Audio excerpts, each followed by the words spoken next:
Boès, Dieu connaît à l'avance nos pensées et nos actes.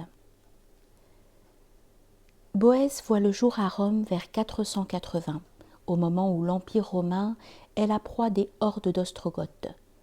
Orphelin à 7 ans, il est adopté par un riche aristocrate qui lui ouvre la voie d'une éducation brillante.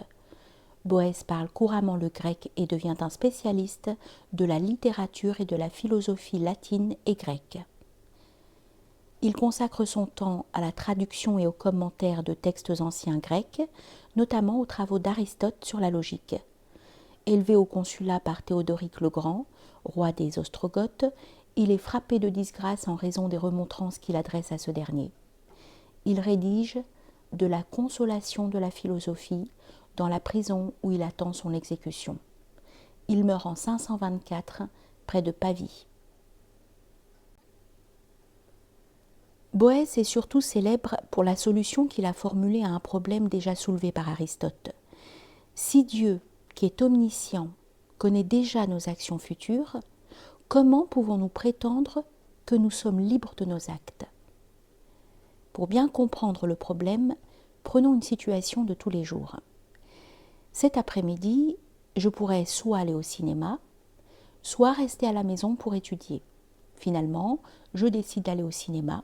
Dans ce cas, il est désormais vrai, avant même que l'événement soit réalisé, que je vais aller au cinéma cet après-midi.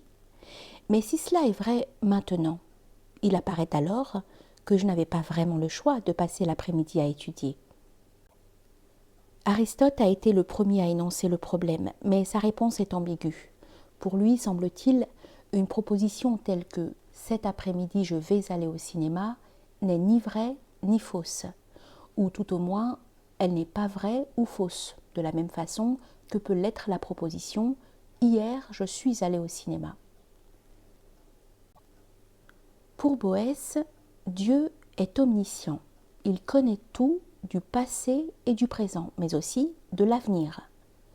Si donc je dois aller au cinéma cet après-midi, Dieu le sait déjà. Boès argue qu'une même chose peut être connue de différentes façons, qui dépendent de la nature de celui qui connaît. Par exemple, la connaissance que mon chien a du soleil se résume à ce qu'il peut en percevoir. Un homme, en revanche, peut aussi raisonner sur la catégorie d'objets à laquelle appartient le soleil. Il considère qu'il en va de même pour le temps. Puisque notre vie se déroule dans l'écoulement du temps, nous ne connaissons les événements que comme passés, s'ils ont déjà eu lieu, présents, s'ils sont en train de se produire, ou futurs, s'ils vont se produire. Mais nous ne connaissons pas l'issue des événements futurs. Dieu, lui, n'est pas dans l'écoulement du temps. Il vit dans un présent éternel et connaît ce qui pour nous est le passé, le présent et le futur de la même façon que nous connaissons le présent. Et de même que le fait que je sais que vous êtes assis à l'instant présent n'interfère pas sur la liberté qui est la vôtre de vous lever, de même le fait que Dieu connaît nos actes futurs comme s'ils faisaient partie du présent ne nous empêche pas d'être libres. Pour certains penseurs actuels, dès lors que je n'ai pas encore décidé si j'irai au cinéma ou si je resterai chez moi, il n'y a rien à savoir à ce sujet. Par conséquent, même un Dieu omniscient ne peut savoir ce que je ferai de mon après-midi. Citation : toute chose est connue non pas selon elle-même, mais selon la capacité du sujet de la connaissance.